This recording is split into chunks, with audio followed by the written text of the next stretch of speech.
welcome back to Tell a Story Hive on location with Bowen and Mimi. I'd like to take a moment to acknowledge that we are on the unceded ancestral lands of the Syilx Okanagan people, and we're very grateful for this opportunity. Today we are with Bowen, who's usually behind the camera, who's going to sit and join us with Ollie Waters, who is originally from Cape Town, South Africa. Great name, by the way, Ollie. Thank you very much. I mean, that's the greatest name. Jane, yeah. Ollie is an adventurer, and at 18 knew it was time to go see the world. He ended up in Ontario, Canada, and was doing you were a high ropes Yeah, I think guide?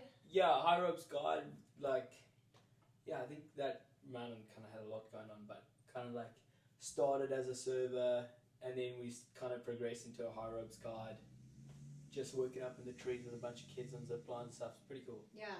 Yeah. Well, you're going to tell us tons about it. I'm just thinking like that was your first adventure, but there were many adventures after that, and a lot of jobs and a lot of different living situations in cars and vans, and we'll dive into it all. But first of all, you are from Cape Town, South Africa.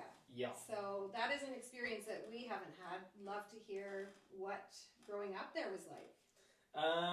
Yeah, I mean, it was pretty cool. I think, South Africa is a very loose place, I'd say. It can be quite lawless in a lot of areas.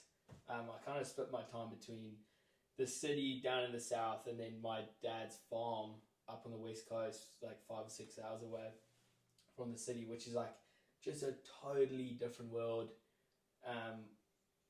It was very free, kind of do whatever you wanted. Lots of surfing, lots of like riding bikes, fishing. It was just, I think, a pretty cool place to grow up as a kid, kind of figuring out your way in the world, I reckon. Mm-hmm. If I think about it now, it's like, it was actually, like things you'd have to look out for. Like, okay, if you're walking down the street, maybe check if someone's following you, or if the sun goes down, maybe it's time to go home. So like that was kind of my curfew living with mom. Was like you left the house in the morning when the sun came up, and then just cruising around, did whatever you wanted through the day, and then as soon as the sun started setting, like that was the time. It's time to go home. Don't be outside. But for the most part, I had a great time growing up. Well, when you say that, like looking behind your shoulder to make sure no one's following you home, that might mean something different to you in Cape Town than it would mean for us. I don't know. Yeah, what would it mean for you? I don't know if I would even think about it. Yeah, you see, yeah. Right? So there's maybe a different level of danger that you're considering as a kid, or that your parents try to prepare you for, or maybe not. I'm just curious. Yeah, I think when I was a youngster, from a very young age, mom was kind of like quite hell-bent on making sure I knew how to look after myself.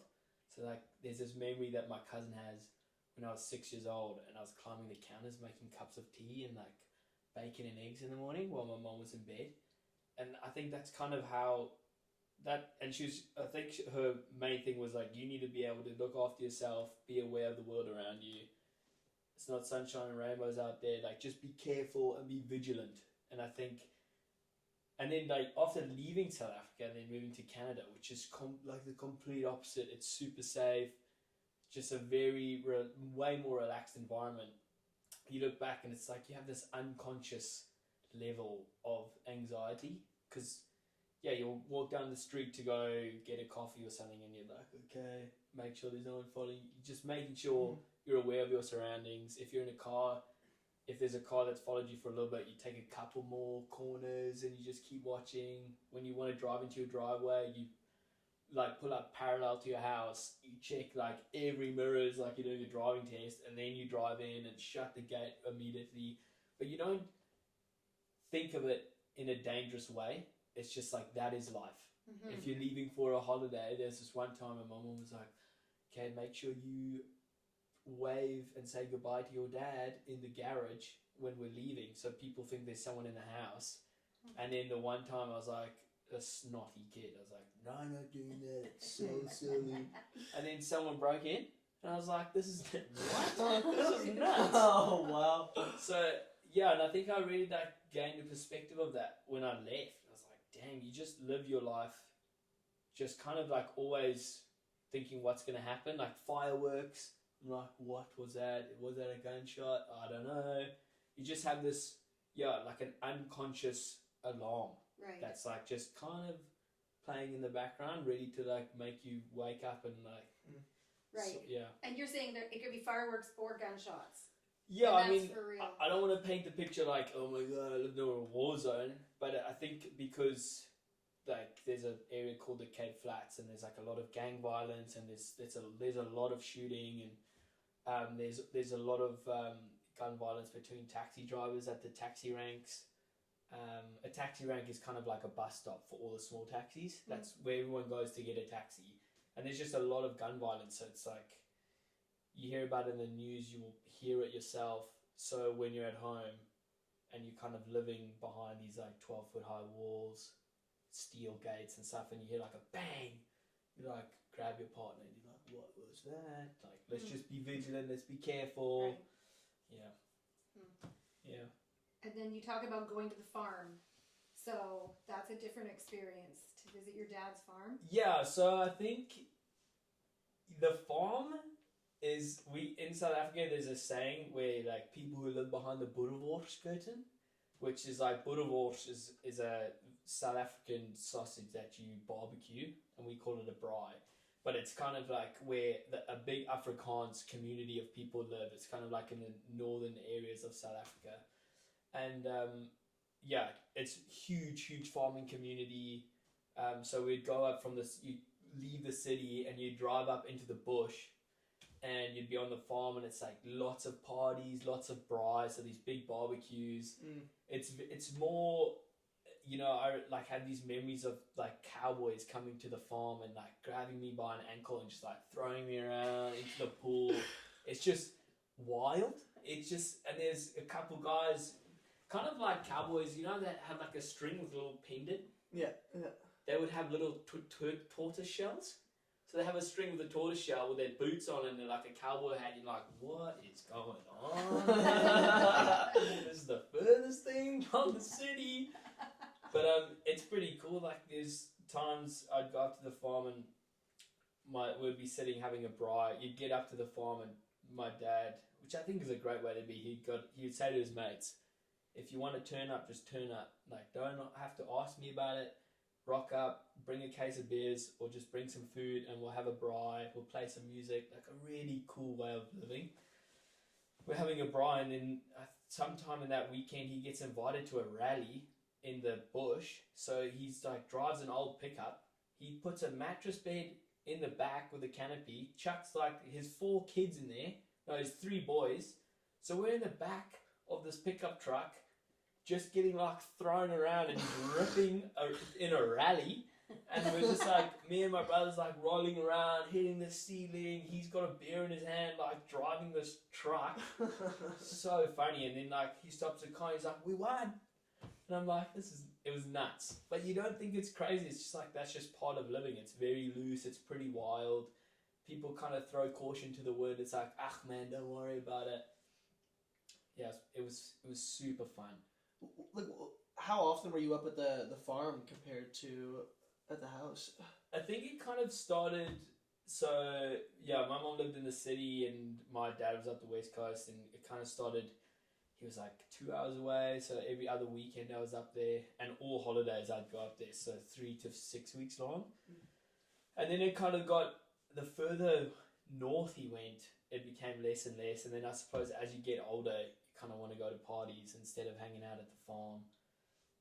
But I would say it was kind of like every other weekend and every school holiday I was up there. So I spent quite a bit of time up there living on the farm. So there's so many stories. I was on the phone to him the other day, and he lives on a vineyard, and every winter the river floods so much that a lake comes level to his garden. So he's just sitting on in the grass, and there's like this massive lake, and people like rip boats. He got his sailing boat out, and he's sailing on a vineyard. And he just built a hawk, which is like a chicken hawk, is kind of like a coop. It's called that's how we say it. And I was talking to him about it, and I was like, his girlfriend had a company. It was called Happy Eggs when I was growing up. And at one point, he had I don't know how many, he must have had over 1,000 chickens or something. And we'd go up there and every day we were taking out 600 eggs at the farm. So we'd wake up in the morning before breakfast, before we would get up, put our like Wellington boots on, go to the chickens and just be there with these big like wicker baskets, like taking like 600 eggs out. And then sometimes you'd find a crack one, and chickens love eggs. It's Hell nuts. yeah. So you just chuck an egg down and it's like 1,000 chickens just yeah.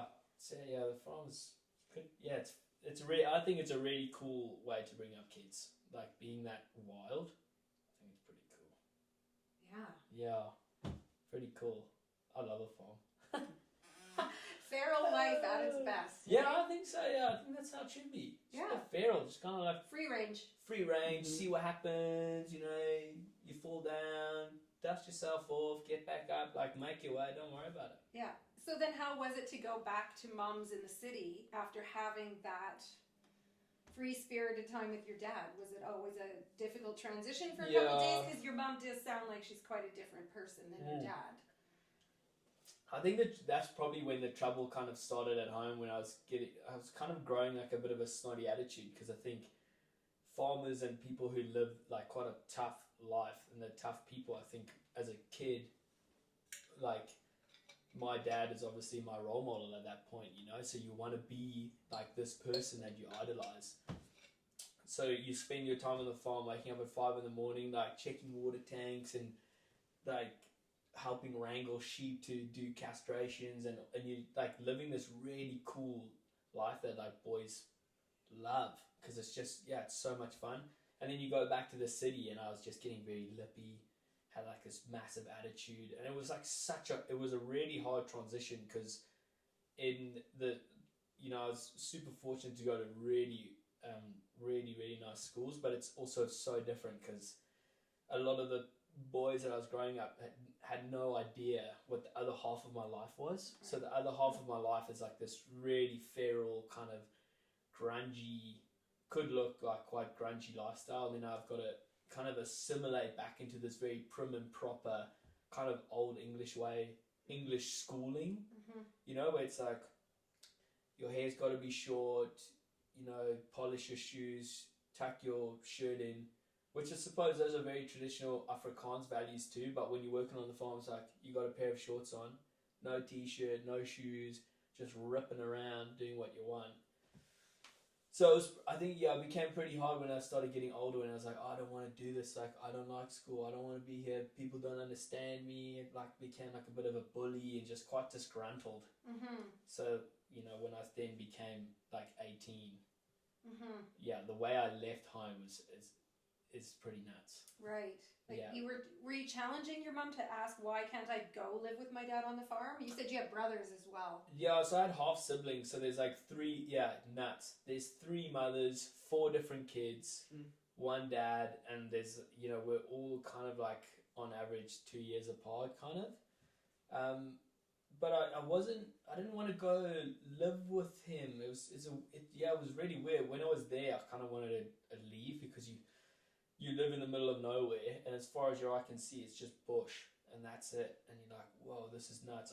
It can sometimes feel like a bit of a prison, especially when you're 16 years old and your mates are drinking beers and going to house parties and meeting girls and stuff, and I'm in the middle of nowhere, and I'm like, what am I doing here? But then I would get home and I'd be like, you can't tell me what to do, I don't want to be here, who do you think? Just super lippy. So when I was 18, in my final year of school, my mom, I was in my final exams, did really badly at school, my whole school career, and then I don't know what happened, but in the last year of school I was like doing really well, like achieving really high marks, and in the last couple of weeks of my final exam, I was sitting down and she just like threw down this big folder on the table, and I was like, what is this? And she goes, you're leaving the country in 4 weeks, here's your ticket, and this is how you're going to get to your job. And it was kind of like a step by step from getting to the airport in Cape Town to landing in Toronto to how I'm going to get to this resort out in the countryside. And I was like, I'm not going. She's like, yes you are, this is my house, you don't have a choice, you're done. I was like, Damn. I was Whoa. fuming. Wow. I was fuming, man. I was like 18 years old. We have this massive thing called Plet Rage. After high school, everyone goes to the coast, and it's just a massive party for like, I think it's like 2 weeks or something. Yeah. And it's just house parties, drinking, like meeting people, and that's all anyone ever talks about in Yeah. your final year of school. And she just took. It felt like she was taking all of this stuff away from me, but it's like, well, I haven't exactly been a deserving child. So like, and So now, then you yeah. weren't able to finish school. So yeah, Or- I had like 2 weeks left of my exams, finished my exams, and then I can't even remember saying goodbye to. I think I might have had a goodbye thing. I can't actually remember. It was such a blur. But yeah, I think like 10 days later, I was on a plane with She gave me $500 and said, "Here you go. See you later." Which is like, selfishly, you think at 18 years old, like, how can you do this to me?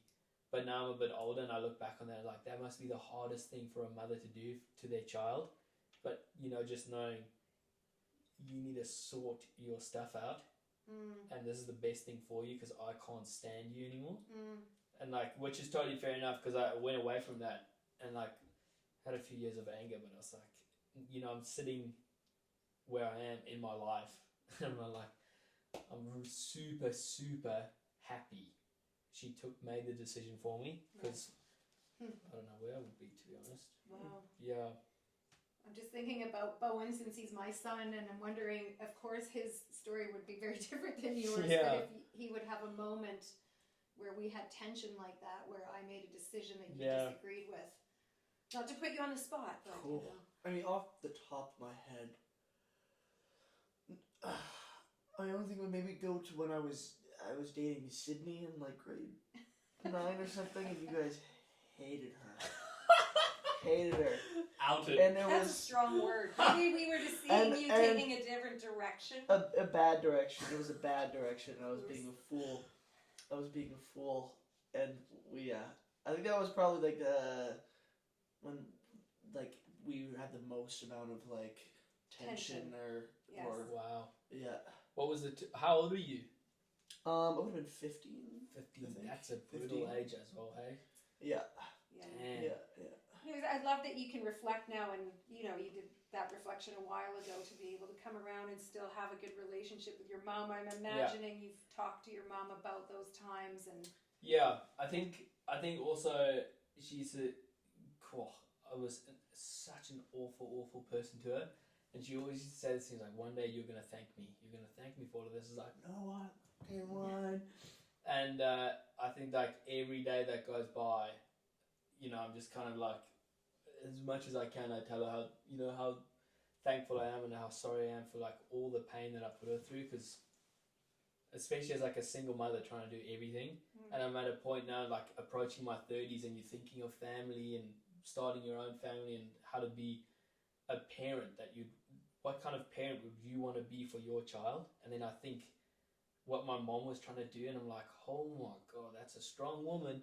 Like, holy flip, like, I don't know if I could do that to a kid, but you have to do it, because I think there's some points where they kind of, you need to push them into the deep end and they're either going to swim or they won't, and they need to figure it out for themselves, Yeah, so I'm very grateful for the relationship we have now. Yeah. And she's pretty wicked.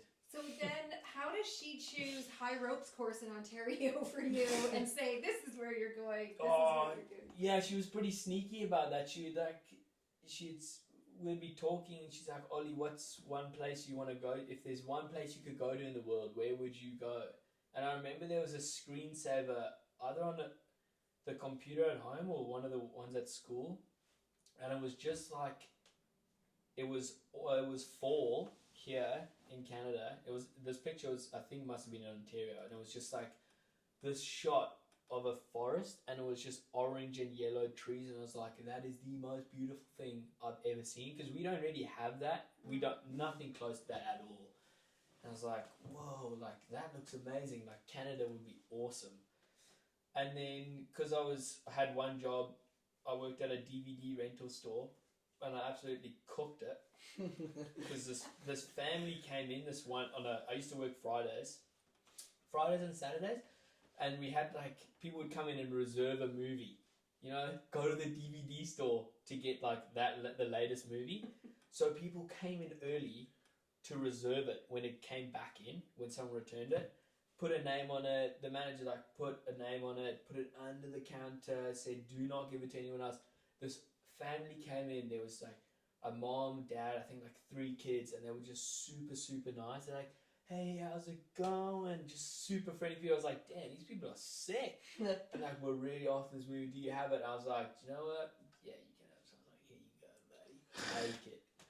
And I handed out this movie, and then a couple hours later, the family who reserved it came in, and they just kicked off. They were just flaring up at me, and I was like, I just put sticky notes all over this guy's computer. Said, I quit, I'm so sorry. I can't do this anymore. I'm out of here. I apologize.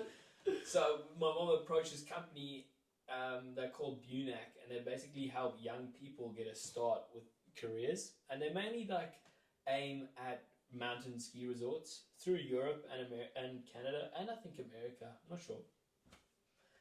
And like I had no experience, so she made this application, and then I sat down and I spoke to this one resort they're called Blue Mountain, and they're the only resort that would take me out of anywhere because I had no experience, and they're like, we'll take anyone.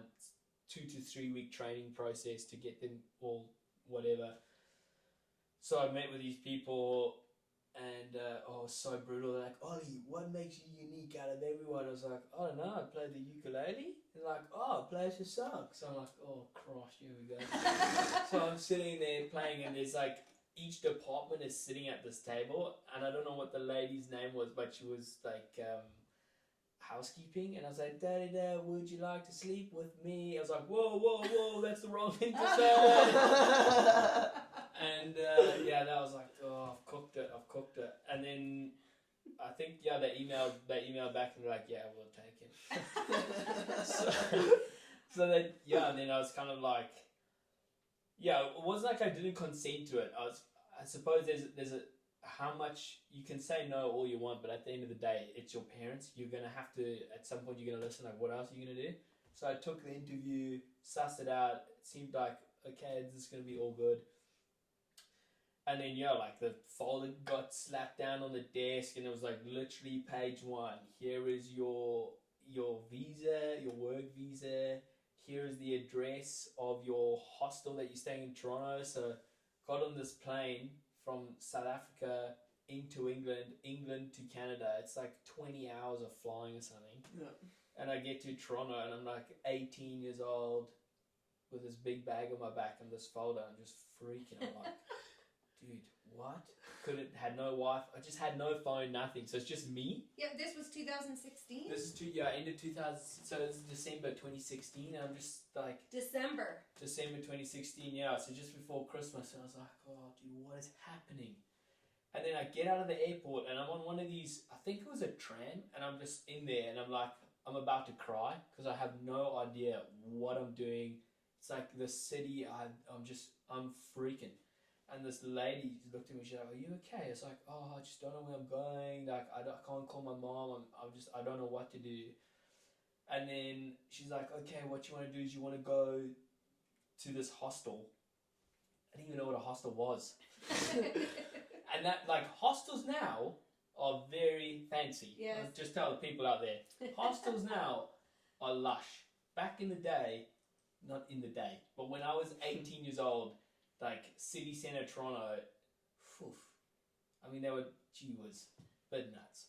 Right. But anyway, I get like out of this tram, and I'm just standing on an island in the middle of like a 8-lane like street, and I'm like, what is happening? And the sun's going down, and there's just like, I was like, this is nuts, what? And then I rock up at this hostel. I'm like, hi, I think I'm supposed to be here. Get them on there, like, yeah, man, all good. Send me upstairs, and I get into this room. It's like a 10-bunk room, and I'm sleeping above this big old boy. He's a big boy, and he's just like sweating profusely, just sitting there, It's like, damn, it's like smelling a bit funky in there. And all night, like the bed frames were reverberating from this man snoring. Oh, no. And I was just lying there the first night. I was like, I was like, this is not real. After 20 hours of flying too, like it was just, and I suppose you when you grow up, your life is so good. You live with your parents who look after you. They feed you. They wash everything for you. Everything is just super cruisy. You've got your mates. Life is so cushy, but you don't realize that. And then you just get like picked up by the scruff of your neck and just like dropped. And you're like, oh my gosh, damn, like. So life on the farm didn't prepare you for this. No, I think it was just totally different. I suppose maybe I struggled slightly less because like my background is like I know that I can look after myself.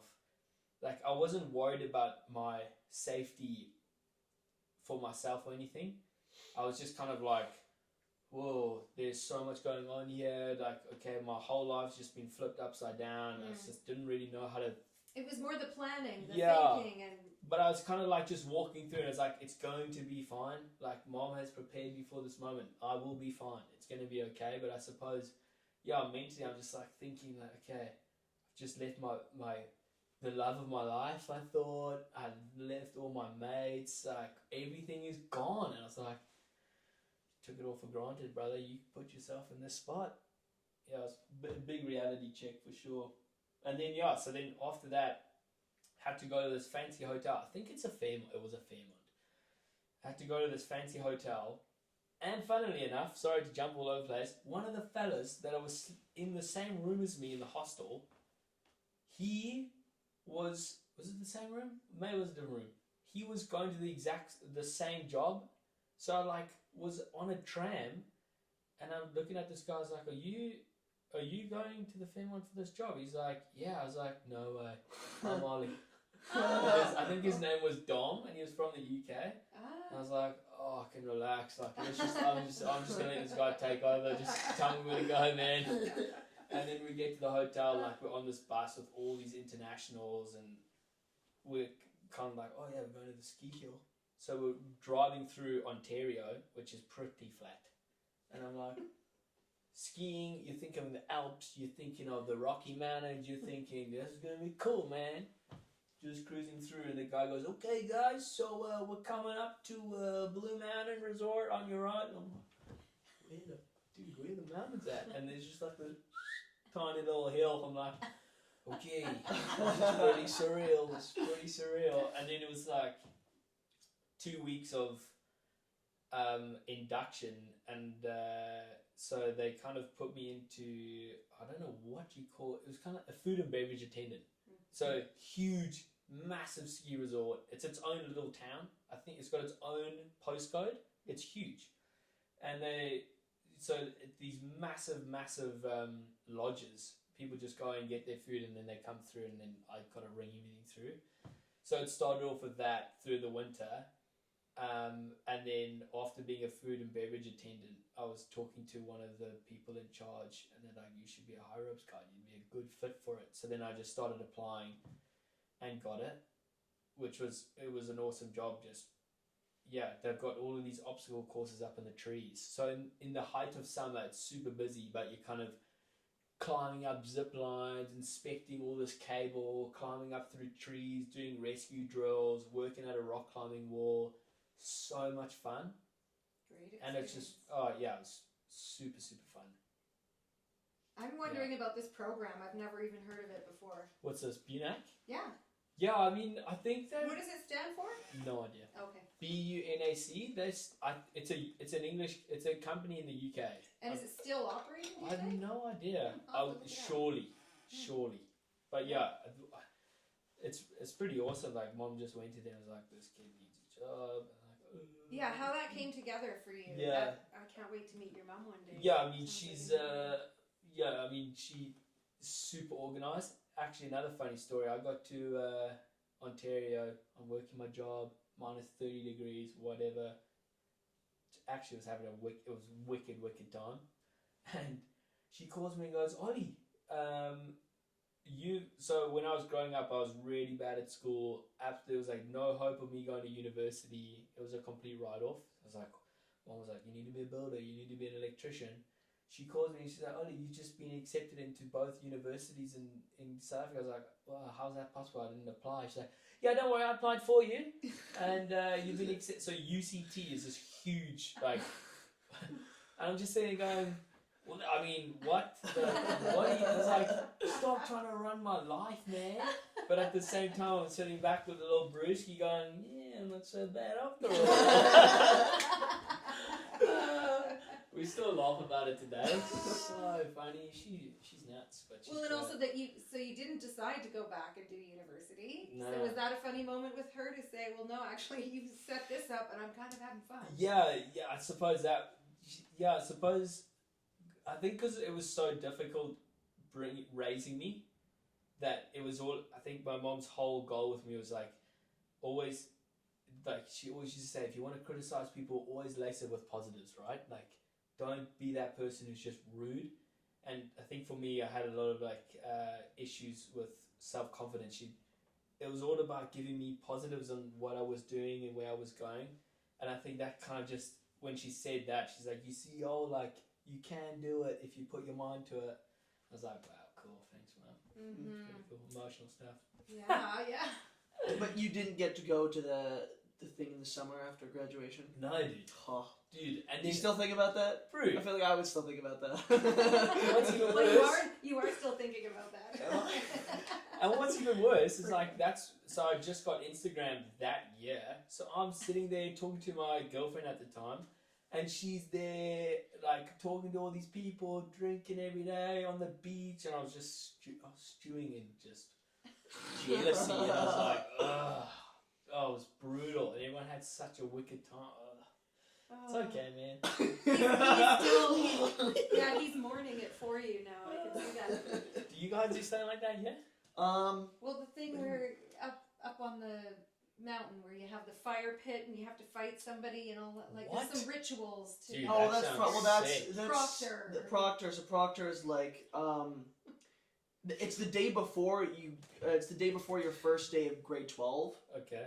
All the new grade 12s. So the day before school starts, everyone goes up to this spot called proctor. And there's just a massive bonfire. And the grade you wear 12s have to drive you because aren't they? no, that's driving? past the torch. Oh, That's sorry, past the different one. torch. Which is Okay, different. I'll sit Damn, you guys have got some cool stuff going on Yeah, there, right? yeah. There's a couple. Yeah. There's a couple. Past the torch. That was fun because me and my buddies crashed in other schools past the torch because we went to an alternative school, so it was very small. We didn't have and we had to go to the other school, stuff like that. So we crashed one of the schools past the torch ceremonies. So is that like old grade 12s? It's Jeez. passing the torch on to the grade 11s going into grade 12. Oh, okay, Yeah. gotcha. And we show up, and then pretty quickly they realized that we are not from. We're not from the school, and they did not.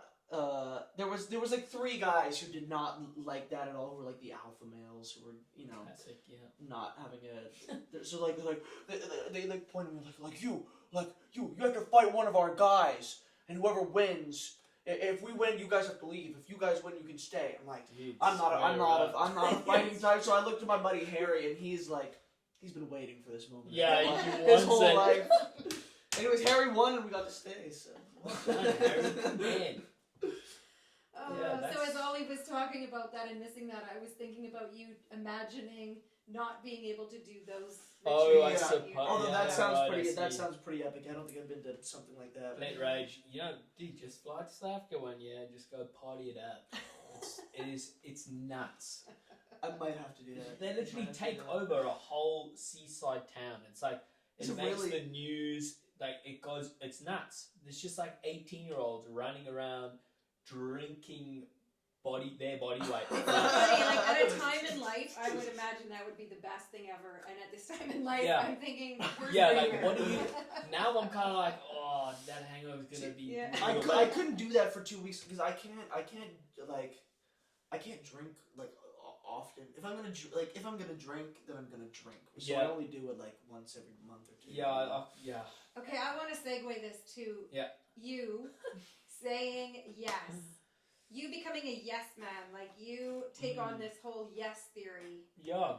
Well, that's also super interesting because, yeah, again, like just being like a really frustrated kid, and I was like really, yeah, I was just awful to my mom, and anything she suggested, I would just say no.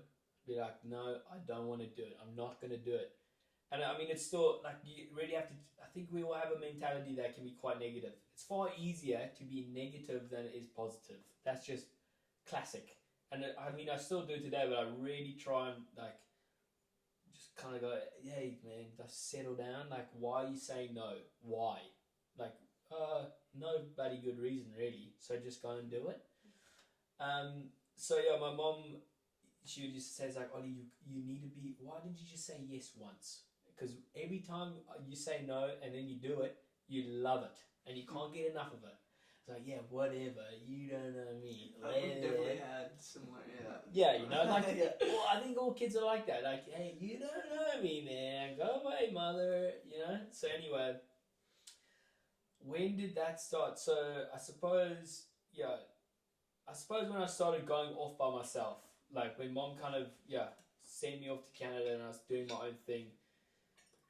After my first winter in Ontario, I met a guy, a Kiwi bloke, and he was like, I'm going to drive out to the East Coast in the shoulder season before summer kicks off. Do you want to come? And at first I was like, no, like, you know, I didn't want to take the chance. I was like, I'm in a safe space now. I don't want to leave it. I'm not doing it. And then he got a couple other mates involved, and I was like, why are you saying no? Like, dude, that's going to be sick. It's like, you don't have the money for a car. You're probably not going to do it by yourself. Like, go now. It might be your only chance. So I was like, Logan, bro, I'll do it. And we left like a couple of days later. And he got this Chrysler Grand Caravan thing. Those silver Dodge things. Yeah. Is it Dodge? Probably Chrysler, I don't know. But we just piled in there, me, him, and like 3 other people.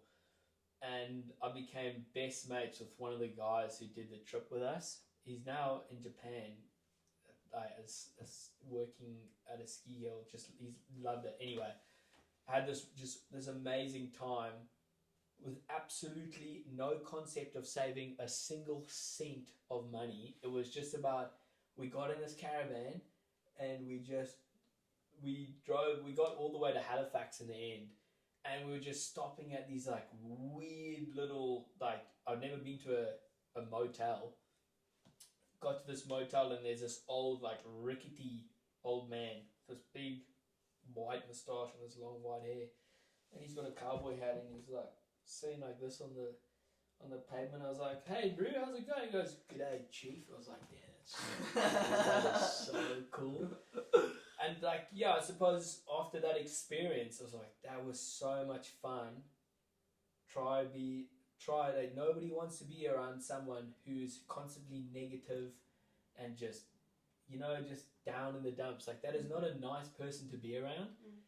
So I was just like, okay, just try to be more positive in your life. And then, I don't know, yeah, and then if we skip all the way to like when I moved to the UK after Canada, there was just these opportunities that were arising, and I was like, yeah, sure, why not? Let's give it a go. I think it started with work, where I didn't have I still don't really have a direction of where I want to go with work, but I think it was really important to me to try everything. If you try, don't have an opinion on something if you haven't done it. Like, go out, do it, gain your own opinion, and then have a say on it. And I think that's really important. So I was like, okay, what jobs are out there? Let's do it. And it kind of like bike mechanic, worked for Red Bull doing sales executive stuff, to the film industry, to like working on a boat. And it's just every time I said yes, there was no downfall to it. Like, yes, you can experience challenges in your life, but I think the challenge you experience, there's always a positive in there. Like, yeah, it might suck at the time, but you're only going to walk away from those experiences with like, wow, man, I'm so glad I did that. I've learned X, Y, and Z, and now I can take that to the next place. And it can only build your character. It's never gonna knock you back. So I think that's kind of why I started saying yes, and I mean that was totally motivated by my mum, because she's like, say yes more, and then she's like, you should watch this movie, Yes Man. So with Jim Carrey. Yeah. Oh, yeah. Dude, that movie. I mean, that is just. We're big Jim Carrey. He's what a wicked guy. Yeah. He's a Canadian, isn't he? Yeah, Yeah, he is. Good man.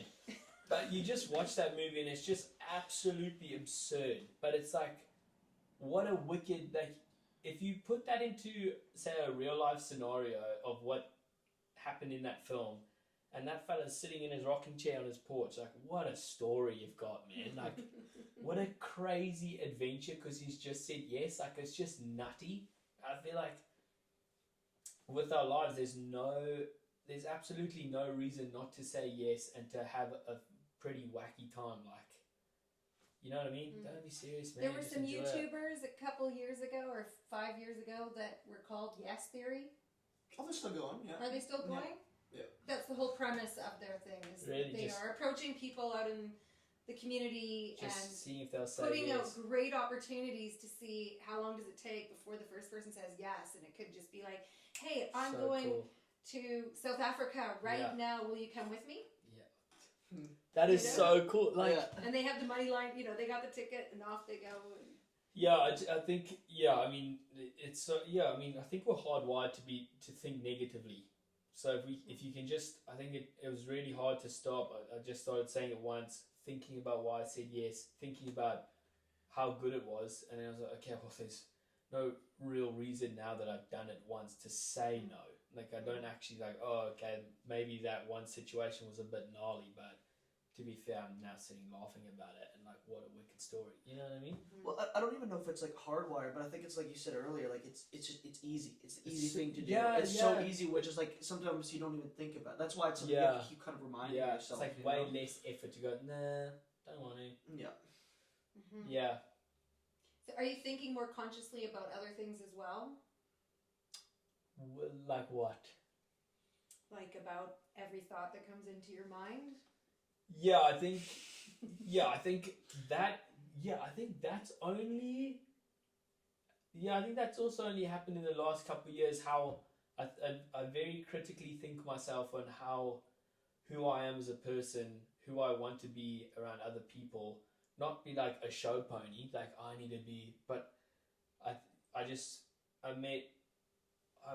when I moved to the UK, I became friends with a guy, and he's super generous, and we used to ride and climb together and all this stuff. And I was sitting in his house, and I was like, "Oh, I'd really love to have a mountain bike, or like build up a mountain bike. Just don't have the money for it." He goes, and he just literally pushed a parts bin in front of me, and it was to build a full bike with thousands of pounds.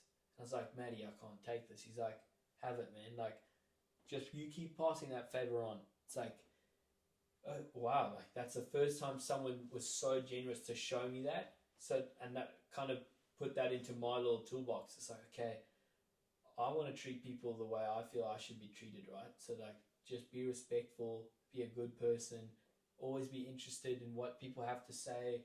Never say no to like strange interactions, even if maybe that person's not your cup of tea. Like, doesn't matter, man. You can still sit down and they're still gonna have a pretty cool story to tell you.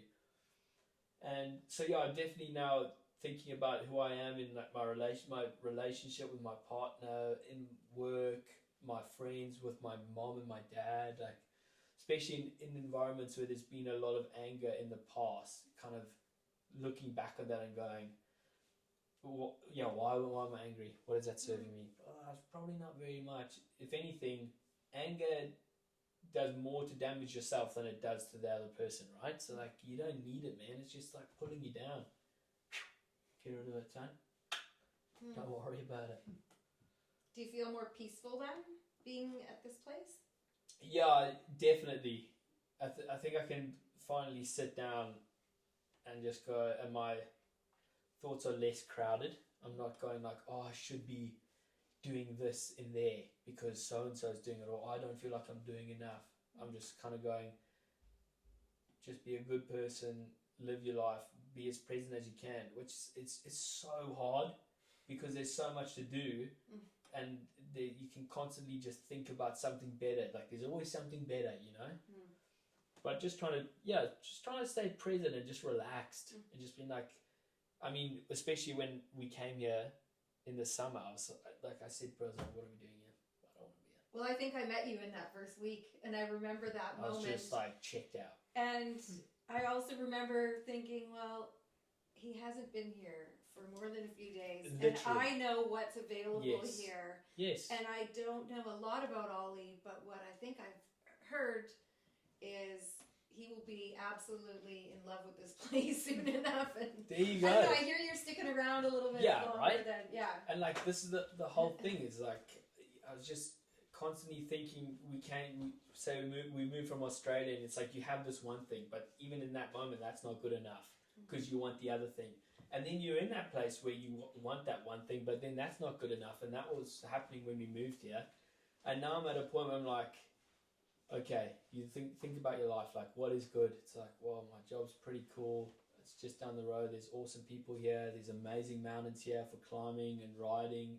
Just BC in general is a very beautiful place, and where we are has such amazing access to everything. It's like, okay, so you spoke about wanting this in your life for many years, now you have it, and yet you're still criticizing. It's like, sort yourself out, man. Have a think and kind of relax. And I'm in that process of just kind of taking it easy, going like, this is a pretty special place, enjoy it, don't worry about it. You have your plan is going where it needs to go, and just stick with it and don't worry about it. And that's where we are now, and it's working out pretty good.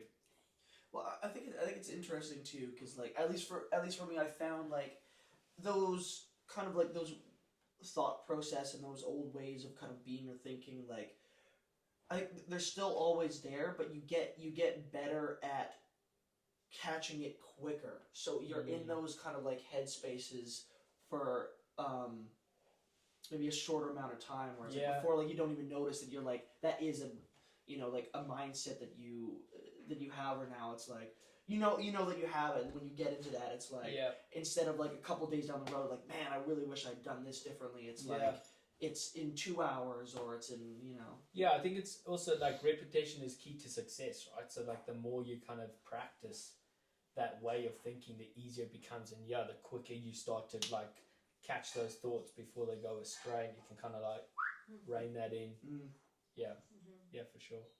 And you mentioned you're in partnership right now. Yeah. And it's been a couple of years. Yeah, which is nuts. And is that the first time to say, oh, I've had a partner for a couple of years? Like, yeah. And so there's great opportunity for, that feedback or reflection from one person who's getting a chance to know you better, and you're mirroring things. So has that helped? Yeah, I think also, my like relationship history is pretty brutal because, I've just been in a headspace where it's this very critical, negative thinking, like nothing's ever good enough, or just not being sincere with myself or the people that are around me. So there've been these very fleeting, like 6-8 month long things that were just so purposeless because I just didn't put my all into it, except for, when I was 18 years old and fell in love for the first time. First love, man. Yeah. That hits hard. But I think now I'm in a spot where I'm like genuinely happy. I genuinely love being with the person I'm with, and we have this wicked life together. But that's also tough because she is starting to learn my characteristics, and she's like, "You're doing that because X, Y, and Z." Like, you don't know me. Like, nobody knows me, man. Like, step away, dude. What are you doing? But it's like, you hit the money on the head there. Yeah, no, that's right. But yeah, definitely, it helps. It helps a lot, and then also, it also helps. Like a big thing that I said when we first met each other is like, if we do not communicate correctly, this is not going to work, and I'm not doing it. And I was like, I'm sick and tired of animosity, passive aggression. It's not worth my time. I do not like it. I was like, if this is going to work, I need to know where you are. You need to know where I am. Like, we have to communicate effectively. And we've been doing that from the very start. And it's so crazy how quickly you meet resolution. It's like you can just, whoa, I'm like, just give me a second, I'm about to like flare up here because I've got X, Y, and Z happening, and I'm like just a bit overwhelmed. That's all good, I'll give you your time. Sweet. So, and I think that brings us way closer together, and we understand each other so much better, which then also allows for a space of like critical thinking about each other, because you know it's not coming from a place of hate or like anger. It's just like, oh, I've noticed this one thing, like, okay, yeah, that's true, yeah, I'll try to work on that. Sweet. And I think if we didn't have that in our relationship, like I don't it's not sustainable. It's just not sustainable for anyone. And like I never thought I could be with someone for this amount of time in my life. Like it just wasn't a reality that I thought of. But now we've just been together 2 years, which I know is still like a short amount of time in the grand scheme of things, but it's like it's 2 years and an indefinite amount of time. You know, there's no like, yeah, I can't work next month, I'm out of here. You know what I mean? It's just like, this is my life and this is where we're going, and that's a pretty cool like realization, and I'm really stoked at what's happening here. So yeah, it's been really cool to kind of have the last kind of 2 years of this journey with her for sure. Pretty cool. Yeah. Yeah. It's been fun to witness from afar. Yeah. Yeah.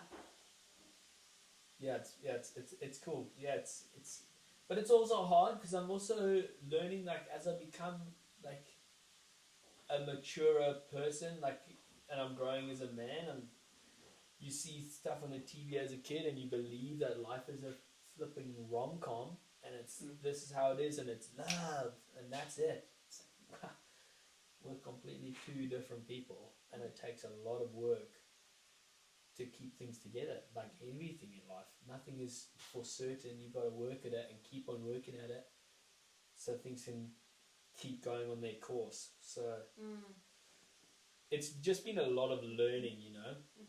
But we've been having a really fun time, and I think it's also cool because I have this personality that's kind of like, yeah, we should just do this, let's go for it. And I think she's kind of like, okay, kind of like a bit more conservative. I'm like, come on, just do it, don't worry about it. Just throw caution to the wind. See what happens. Yeah. We're still getting there, you know? Yeah. But yeah.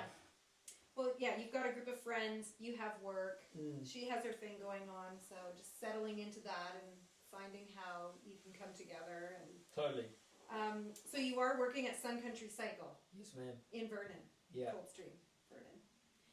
Yeah. So, in the middle. It's like has on that the been border. a year already? Gee whiz. Or Well, we started maybe- in May and it's now February.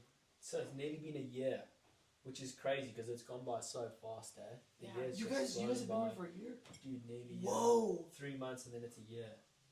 That's Whoa, yeah. crazy. Wow. It's Huh. pretty nuts, actually. Maybe it's weird. And you Oh, yeah. interviewed over a Zoom call, is that right? Or Yeah, I was. We were in Australia, and yeah, I suppose that was a bit of a tough time for us both. But I was working as a mechanic in a shop with a guy, having the time of my life. Show up to work at like 9 o'clock, have a couple cups of coffee, chuck a hammer around, have a couple beers, go for a surf. But it was challenging in the way like it was really hard to make friends. It was super expensive, and Britt was like, "Oh, should we go to Canada?" I was like, "I think I can do another year because I did 2 years from 2016 to 2018." So I was like, "Okay, well, why don't I see if I can apply?" So we like started doing the application, and they're like, "Yep, you're all good. You can apply." And then I think, is that when she reached out to you guys to say we're coming back? And then Brady was kind of like, come on, I've got a job for you. And then Kevin knew someone. So Ricardo was like, cool, what do you do? I was like, yeah, man, been working the ranches for a little bit. And yeah, I mean, he was really cool about it. He's like, yeah, man, we can offer you a place for the summer. And then it was kind of, thought at the start, I was like, yeah, he's probably going to be here for 3 to 4 months. and then that 4 months turned into staying for the winter, and now we are where we are. Which so that's been nuts. But that bike shop's, it's been really cool. I suppose I don't know if it's an age thing or maybe it's just a shift in my priorities in my life, but I'm very much focused on like I really enjoy what I do. I love working with my hands. I want to make sure everything's perfect. Building wheels, servicing bikes, whatever it is. It's like I'm like looking at a progression and a projection of like where I want to go, where I've never really had that before. I don't know where I'm going, but I'm kind of like put time and effort into what you're doing, and just keep your mind open. Vehicle mechanics, fabrication, welding, like like kind of see what's going on. Keep an open mind. So we'll see what happens. Yeah. Wow. Well, so you do have this trip planned to visit your mom in South Africa. Yeah. But then you'll be coming back here again. Yeah. So I think that'll be the first time I'll be back in South Africa since I left. Well, I went back for a visit in 2019, so I've been back since 2019. Oh wow. 21, 22, 3, 4. Sorry. 6 years. We were so good. Oh man, you were killing it though, up until Very That smooth. microphone's Very picking smooth. up the little chat in the background. No, so you are going to be coming back to Vernon, and like you said, see where you go from there. Yeah. But then also it's interesting because I think again like there was so much anger towards a place and people in that place that I never wanted to go back, but now I think of Cape Town, I'm like, that is home, like that's a big part of why I am the way I am. And I'm really excited to take Brit there because it is such a different world. Like South Africa and Africa in general, it just operates on a completely different pulse. And I don't know, I think if I'm going back home, I'm like, if there are work opportunities that show themselves up and they're interesting and things are going well, I don't want to rush away from anything. Like there's no need to rush anywhere. So if something happens, I think Brit's going to love it because it's just sun, beaches, bears, good times, pretty girls. I think, I don't know, I had these ideas in my head where like something comes up and it's like, I don't know, some like working on like old cars or something, like, I'm doing it, let's stay, why not? You know what I mean? Just so if it happens that we end up staying longer, I'm totally cool with it.